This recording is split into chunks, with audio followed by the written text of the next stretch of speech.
Welcome back to the Hold Tight Riders virtual theme park holiday. At a time where a real holiday is sadly not possible, we're bringing the adventure to you at home, so grab yourself a brew and strap in for the ride. We're spending 7 days on an epic road trip around Germany and the Netherlands, culling in at some of our favourite theme parks and fun fairs along the way. So ensure that you subscribe to our channel and hit the notification bell so you don't miss out. In yesterday's video, we flew out from London to Eindhoven and kicked the holiday off with a visit to Kermie's Best, and a McDonald's of course. It's now day 2 and time to visit our first theme park of the trip. And we're kicking off in style by visiting one of Europe's most popular theme parks, Efteling.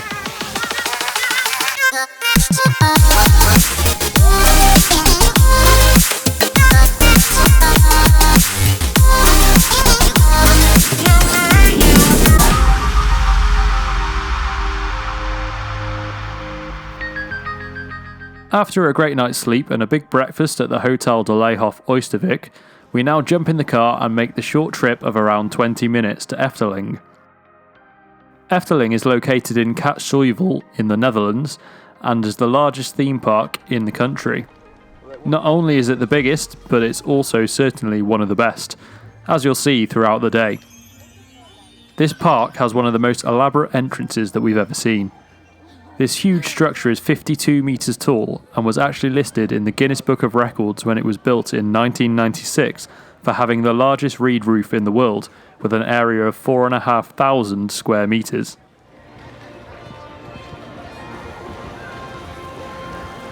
From the moment you step foot into Efteling, you're instantly transported into the world of wonders. Indeed, it is the backbone on which the whole park operates, a land full of fairy tales, magical creatures, myths and legends. These core values have not changed since the park's first opening on 31st of May 1952, where visitors could come and witness 10 different stories that had been brought to life through 3D props and structures in the fairy tale forest. Entry price on opening day in 1952 was 80 cents, the equivalent of around 31 pence. You wouldn't be surprised to know that the cost has gone up somewhat since then though. Today's entry tickets have cost us €40 per person plus €10 to park the car. This was all booked in advance using the Efteling's website, and our tickets then pulled through the Efteling app, allowing us to go straight to the turnstiles and scan our QR code at the park entrance.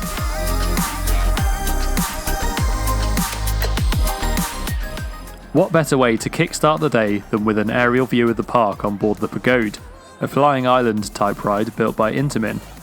Reaching a height of 45 metres, what immediately strikes you is how well this park blends in with the nature around it. Before officially opening as a theme park, the land was actually used as a sports park from 1935 and had a football pitch and playing field, amongst other things.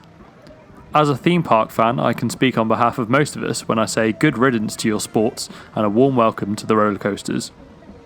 Speaking of which, as the Pagode continues to spin, the aptly named Coaster Corner comes into view.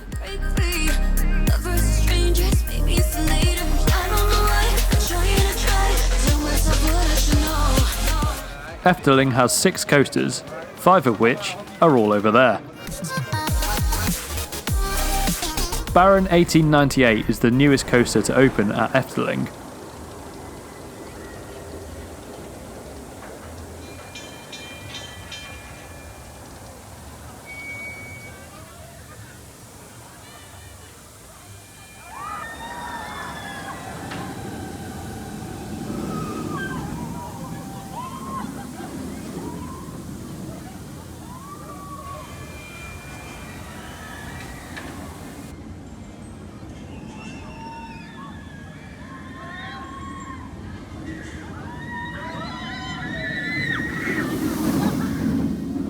This B&M dive machine tells the story of a mine said to be home to some gold. The Baron, Gustaf Hoogmeed, I don't know, was warned by ghosts in the mine not to take the gold, but he did not listen. As a visitor, Efteling invites us to look over the edge of the 98-foot tall tower down into the mine shaft.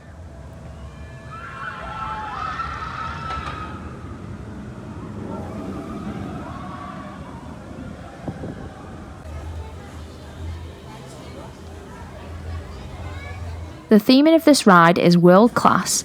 Attention to detail is that high that the mine tower that surrounds the lift hill is not just for decoration, but actually forms a structure for the ride itself.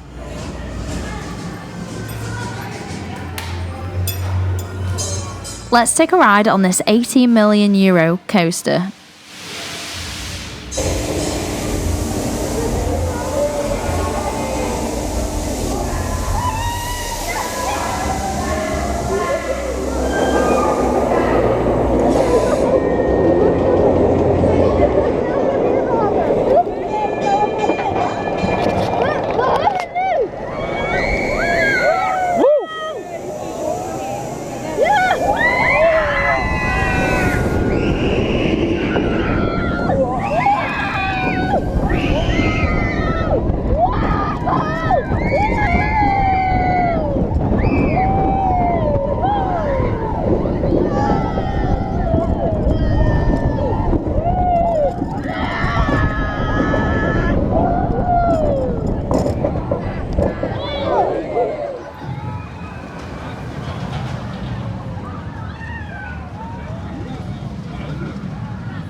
Next up, Python.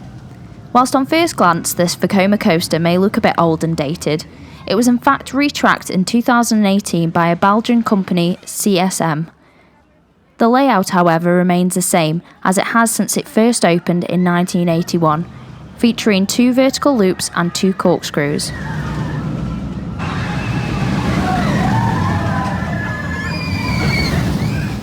I'm told that this is quite an iconic ride in the Netherlands, although I don't have an emotional connection with the ride myself, so I can take it or leave it. The trains are relatively comfortable though, so let's take a ride. Speaking of the trains, this ride has got through a few of them in its life. It's had different trains from Arrow, Comeback and Vekoma over the last 39 years.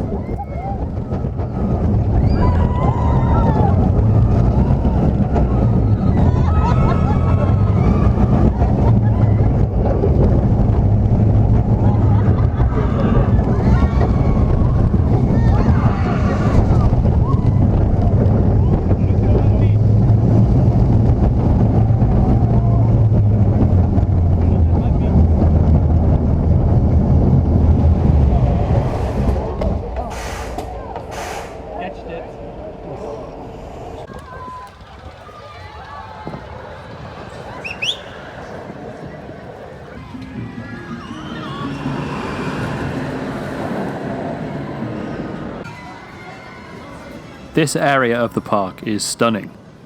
Despite being densely populated with coasters, it still retains a feel of relaxation and offers many different photogenic sightlines. The water coaster you can see here just so happens to be one of my all-time favourite rides, the Vliegende Hollander, or the Flying Dutchman.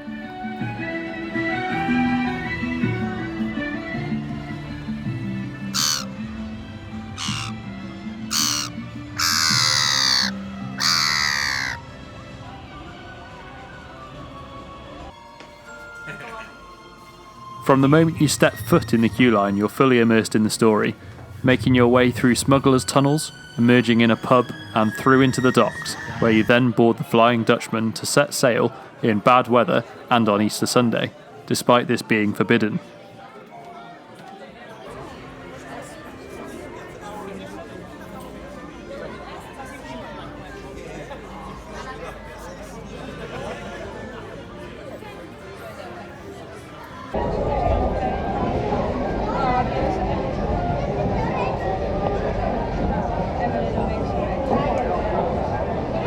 The dark ride section that starts off the ride is stunning, but too dark to show you now, so we pick up the action as the boat takes out of the water and becomes a coaster.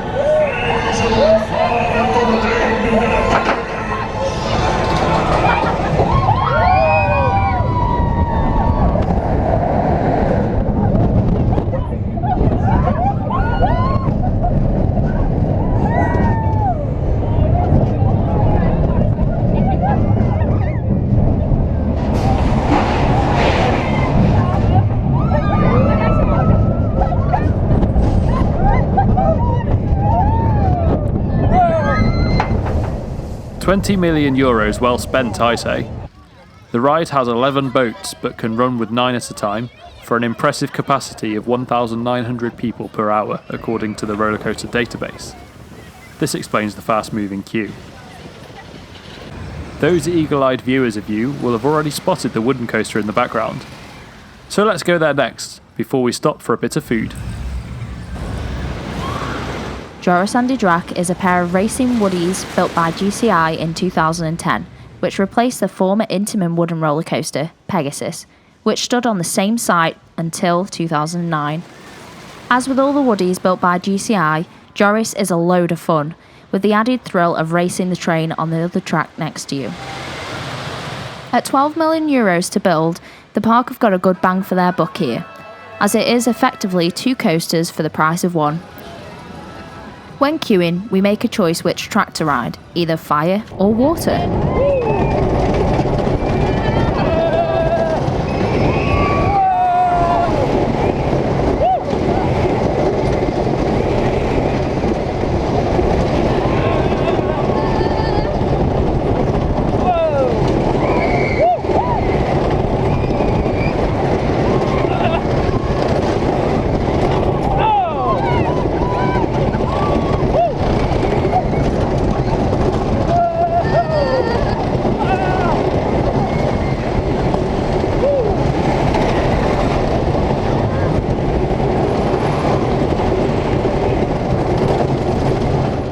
Time for a quick pit stop for some snacks. Efteling does of course offer some great choices of sit-down eateries, but we're theme park enthusiasts and have no time to be stopping to sit down. This spiral potato on a stick will do.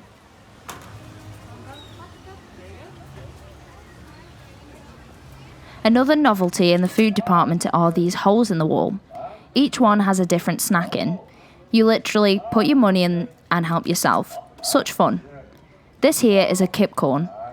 Some kind of chicken thing with a cornflake coating, I think.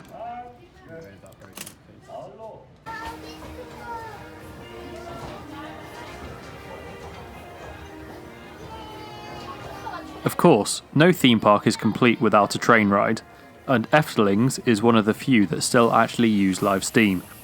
A great opportunity to let the snacks settle.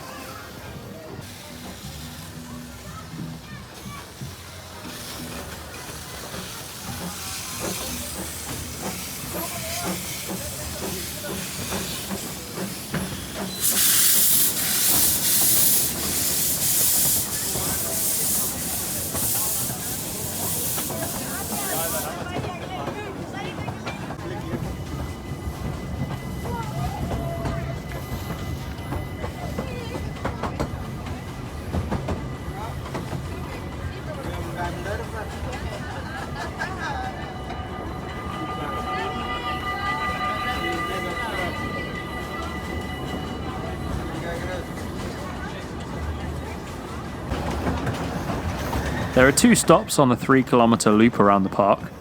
We'll take this train to the next stop and should be just in time to watch Ravelin, the park's show.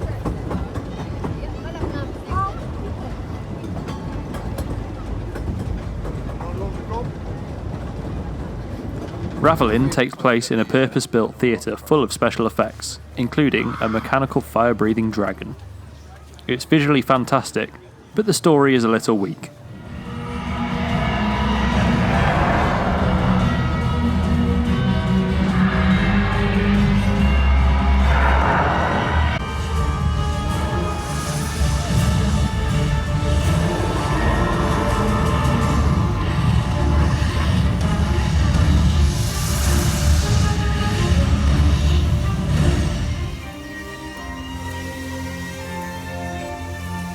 Dreamflight, or Dreamflight, is next door to Ravelin, so we'll have a go on that now.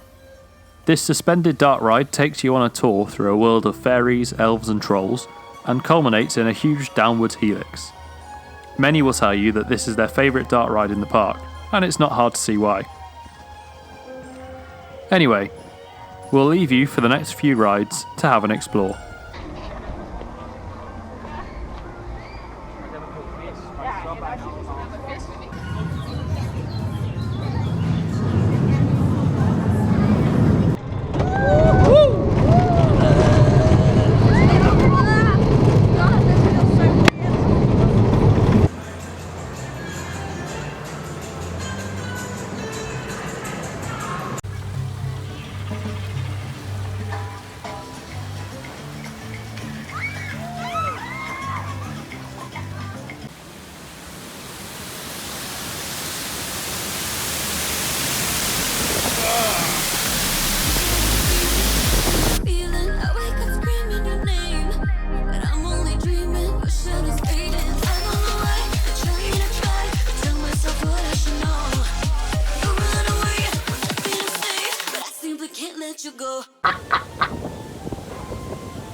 One of the park's oldest rides is Carnival Festival, quite clearly inspired by Disney's It's a Small World. This ride takes us on a journey around the world showcasing different cultures.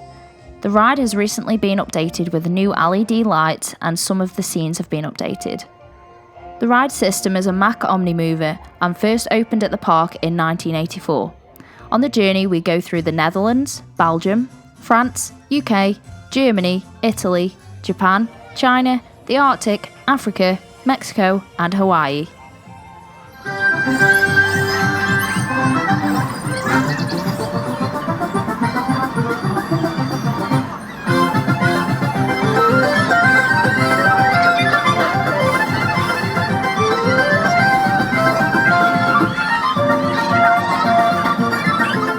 And what we haven't talked about yet are the park's fantastic opening hours.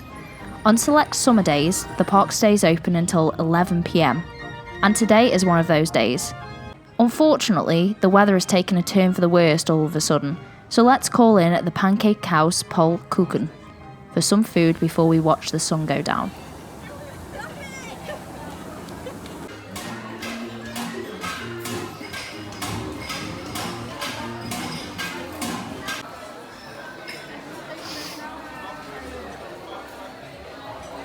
Magic water. Oh, that's nice. Blow a kiss. Oh, it's a video.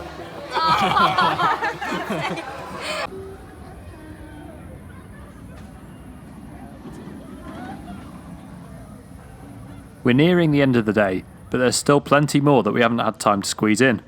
You could easily spend 3 or 4 days at Efteling before getting bored. Some rides we haven't got to include are Villa Volta, the first ever Vekoma Madhouse, Panda Droom, a pretty dated 3D cinema, and Spook Slot, a haunted house. One final ride to try out today is, of course, Symbolica. This state-of-the-art dark ride uses a trackless system which allows the cars to take different routes. The park's magical jester, Pardos, leads you around the Enchanted Palace. As the rider, you get to choose one of 3 different tours to take around the Palace of Fantasy, either the Hero Tour, Music Tour, or Treasure Tour. Each of these offers a slightly different ride experience and route through the ride.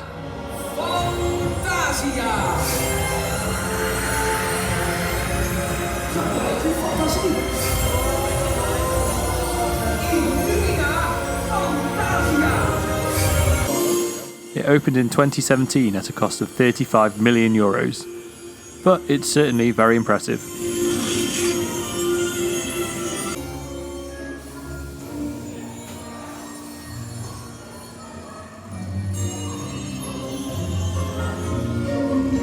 Efteling has quite cleverly placed a huge fountain show next to the park exit and strategically put on a big show just before closing time to help herd all the guests out of the park.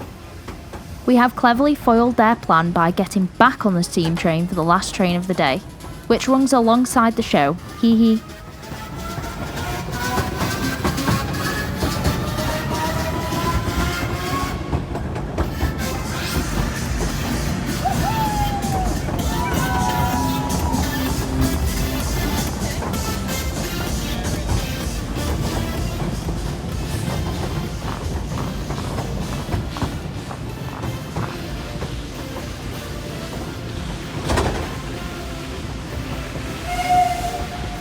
This fountain show has over 200 fountains and 800 lights, which all are synchronised to soundtracks of the park's most popular rides.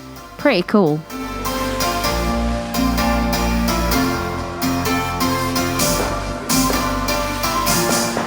It's been a long day. Checking with my Apple Watch tells me that we've done 22,755 steps, that's 18 kilometres, of walking today alone. Efteling is one of our favourite parks, and hopefully you can now see why. It's now time to head back to Hotel de Leehof for a second night, via a McDonald's, to get some sleep ahead of tomorrow morning's 90-minute drive to Wallaby Holland. Join us tomorrow as we try out their new RMC Untamed, as well as a whole bunch of other great coasters. Thank you for watching.